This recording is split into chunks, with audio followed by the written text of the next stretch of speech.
Hello and welcome everyone, CarMAN back with another video, and today I'm going to be sharing with you guys my Maserati Quattroporte. And today I'm going to be sharing with you guys on how to access the OBD 2 port. Usually there's an OBD 2 port on every modern car that's just right underneath, right here. It's easy access and anyone can get to it. But on these Maseratis, it's hidden right underneath this panel. And to remove it, there are two screws that we're going to be opening. One, two.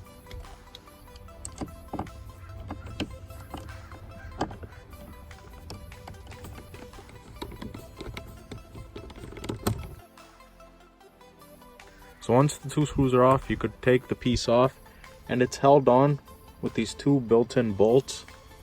And now the OBD2 port is located right there.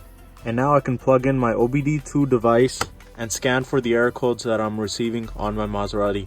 So anyways, I hope you guys enjoyed this video on my Maserati Quattroporte on how to locate the OBD2 port. And if you guys enjoyed this video, like always, please hit the like and share button. And if you guys have any questions or comments, please leave them down below. And I'll see you guys soon with another video. Thank you.